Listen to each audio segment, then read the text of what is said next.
shadow to my light. Did you feel? Hello ma lady, j'espère que tu te portes bien. Moi ça va bien, par la grâce de Dieu.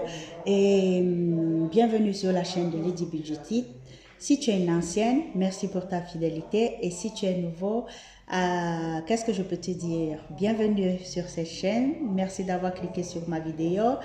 Et qu'est-ce que je peux ajouter? C'est que sache que sur cette vidéo, si l'argument argent, gestion d'argent, épargne, investissement sont les arguments qui t'intéressent, sont des thèmes qui t'intéressent, alors tu es sur la bonne chaîne. Voilà, donc n'hésite pas à cliquer sur la cloche de notification, de t'abonner, à t'abonner sur la chaîne et de partager autour de toi mes vidéos pour aider d'autres personnes qui sont en quête de vouloir apprendre à mieux gérer leur argent.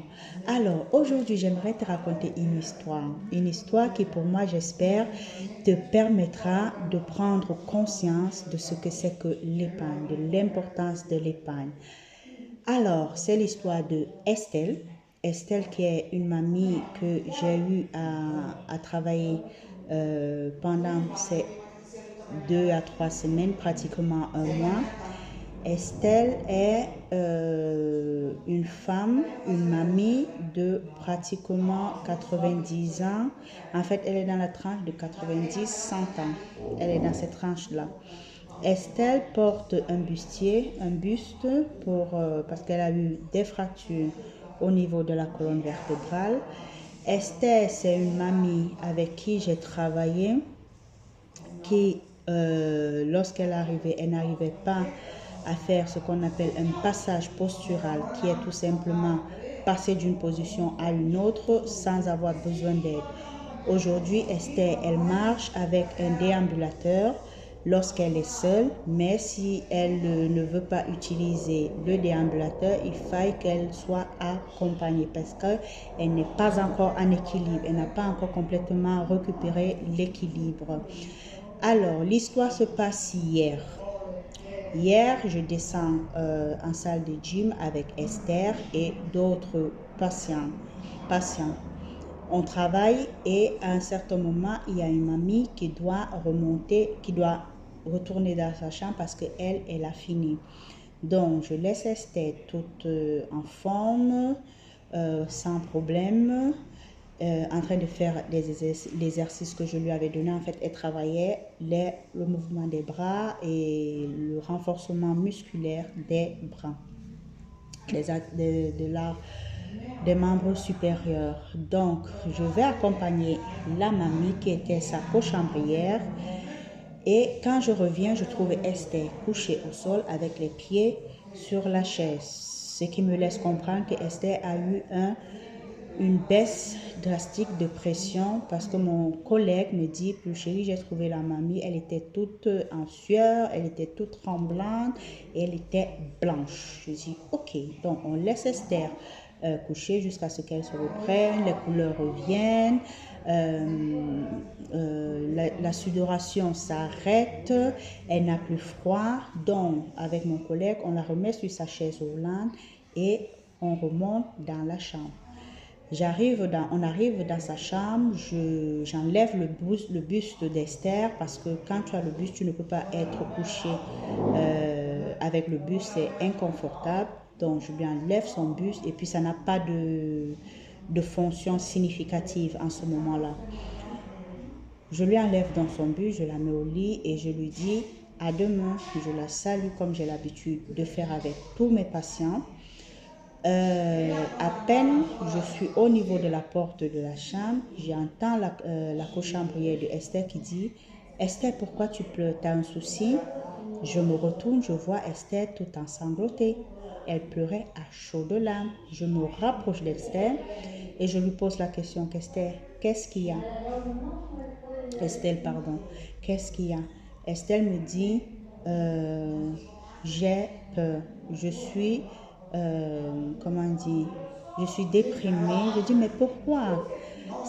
Tu vas voir, j'ai déjà avisé la docteure, j'ai avisé l'infirmière, donc tout à l'heure, elle viendra encore te prendre les paramètres et s'il y a quelque chose qui ne va pas, on prendra soin de toi. Donc, ça ne vaut pas la peine de pleurer. Donc, Esther, elle me dit, mais ce n'est pas ça. Je dis, c'est donc quoi le problème? Explique-moi. Elle me dit, j'ai peur. J'ai peur. Je lui dis, peur de quoi? Peur pourquoi? Elle me dit, on m'a fait savoir que la semaine prochaine, je vais rentrer. Pardon, je viens de manger. On m'a fait savoir que la semaine prochaine, je vais rentrer à la maison et c'est ça qui me fait peur. Mais je dis, mais tu devrais plutôt être contente que tu rentres, que tu n'es plus bloqué, que tu ne seras plus bloqué ici. Elle me dit, oui, mais le problème, c'est que je ne sais pas comment je vais faire, vu que j'ai encore besoin d'aide pour certains trucs, donc pour son hygiène intime. Elle parlait de son hygiène intime et tout ça. Et je lui dis donc, mais pourquoi tu ne prendrais pas une personne qui viendra le matin, même pour 2 heures, le temps de vous préparer ton mari et toi pour... Non, avant même de lui dire ça, je lui dis, mais c'est pas grave, ton mari est là, il pourra te donner un coup de main. Elle me dit, mon mari ne peut pas parce qu'il est handicapé des mains. Je lui dis, mais même jusque-là, c'est pas grave, on peut trouver une solution. Vous engagez une dame qui viendra 2 heures le matin, 2 heures le soir pour vous préparer et pour vous donner un coup de main, même pour le ménage dans la maison. Et après, je lui dis, mais et comment il fait ton mari s'il est handicapé des mains? Comment il fait alors pour se nourrir et tout ça? Elle dit non, ce n'est pas qu'il est totalement handicapé, mais il y a des choses qu'il ne peut pas faire, il y a des choses qu'il peut faire et d'autres qu'il ne peut pas faire. Après, je lui demande, mais vous n'avez pas d'enfants? Elle me dit, oui, on en a 2, on a même des petits-fils aussi. Et avant de lui poser cette question des enfants, je lui dis, mais elle me dit justement, mon mari n'a pas assez de moyens pour payer un tel service. Et donc de là, j'ai compris que Esther a été ce genre de femmes-là, ces femmes-là, pas ce genre, mais ces femmes-là qui, à leur époque, voilà, les femmes ne travaillaient pas, c'était des mères au foyer et ce n'était que l'homme qui pouvait travailler, qui ramenait l'argent de la popote à la maison. Donc, ce qui fait que maintenant, son argent de retraite pour eux deux, c'est, on va dire, le strict minimum qu'ils peuvent avoir pour eux deux. C'est là dont je lui demande, et vos enfants, ils ne peuvent pas vous donner un coup de main sur ce plan-là? Elle me dit, ben, ils ont leur famille à eux. Parce que, voilà, chez le blanc, c'est comme ça. On ne va pas entrer dans ces détails-là. Et puis voilà. Donc, je lui dis, ben, alors, il va falloir que tu parles avec ton district d'appartenance. Elle me dit, ben justement, on en a parlé et ils disent qu'ils ne voient pas, qu'en fait, que nous ne fassons pas, notre situation n'est pas prioritaire à d'autres personnes. Voilà. Et de là, ça m'a un peu refroidi et je suis un peu restée sans voix parce que j'ai fait un peu le contour des choses et voilà, il n'y a pas... où les enfants les prennent en charge, donc c'est-à-dire payer justement cette personne-là qui viendra leur donner le coup de main, ou voilà, ils devront, ou alors même eux-mêmes leurs enfants doivent venir préparer leurs parents et tout ça, quoi. Voilà. Mais comme elle a déjà dit, ils ont leur famille, ils n'ont pas le temps pour nous. Pas qu'ils ne les aiment pas, hein, parce que franchement, ce n'est pas une question d'amour, mais c'est une question justement de temps pour l'autre. Mais en fait, pourquoi je te raconte cette histoire, c'était juste pour réveiller ta conscience. Estelle, elle a été dans cette période où on était mère au foyer. Les femmes ne travaillaient pas, c'était les hommes. Mais aujourd'hui, Malédie, tu as cette possibilité-là, tu as cette capacité-là, rends grâce à Dieu de t'avoir donné ce physique, ce corps, cette compétence que tu as, que tu utilises aujourd'hui pour avoir un salaire. Tu vas me dire, mon salaire ne me suffit même pas pour manger, mais sache que tu as des compétences que tu peux développer et qui pourront te permettre d'avoir d'autres entrées d'argent. le point important en fait de cette vidéo, c'était trouve un moyen pour ouvrir un compte épargne pour ta retraite. Il est très très important parce que je me dis, si elle avait travaillé et que elle avait mis de côté quelque chose chaque mois, chaque année, chaque jour dans ce compte retraite-là, aujourd'hui, elle ne devait pas avoir ce souci. Aujourd'hui, elle ne veut pas avoir ce souci. Et ça me fait penser, une fois, je causais avec une coach qui me dit, Pulchérie, franchement, j'aime beaucoup ce que tu fais parce que tu amènes les femmes à bien gérer ce qu'elles gagnent, à mieux gérer même, parce que bien, c'est quelque chose, mais mieux encore, c'est encore mieux. Désolée de la tautologie, mais voilà. Et il faut qu'elles épargnent et c'est bien parce que voilà, tu réussis à les amener à épargner et tout. Tu vas réussir à les amener à épargner. Et ce qu'elle a dit, quand hier je parlais, il y avait cette situation qui m'est revenue en tête, c'est que en fait, si tu gères bien, et c'est vraiment ça, hein, c'est ça le but de la gestion budgétaire, les enveloppes budget. C'est que lorsque tu réussis à mieux gérer ton argent, tu peux encore faire des épargnes, tu peux faire des épargnes. Et qu'est-ce qui n'est pas beau de savoir que d'ici 10 ans, si je mets peut-être 100 euros chaque mois dans le compte épargne, d'ici 10 ans, ça fera combien? Donc tu fais 10 déjà par 12 mois, ça te fait 120 euros. C'est ça, hein? Si. Ça te fait 112, pardon, qu'est-ce que je raconte? Ça fait 112 mois, ok? Multiplié encore par 100, ça te fait en fait, multiplié par 100 chaque mois. Non, non, non, qu'est-ce que je raconte? On refait les calculs, on se calme. Alors, sur 30 ans ou alors sur 10 ans, écoute bien cette calcul. Parce que si tu commences maintenant et que tu te projettes sur 10 ans, pour toi qui es dans la quarantaine, cinquantaine, 10, 20 ans, mais pour toi qui es encore dans la trentaine, la vingtaine, c'est encore mieux parce que tu vas encore épargner beaucoup. Donc, on revient sur les calculs d'épargne. Si chaque mois pendant 10 ans, je mets 100 euros de côté, ça c'est le minimum, hein? Ce minimum-là de côté pour ta retraite. Prenons seulement sur 10 ans. 10 ans multiplié par 12 mois, ça fait 120 mois.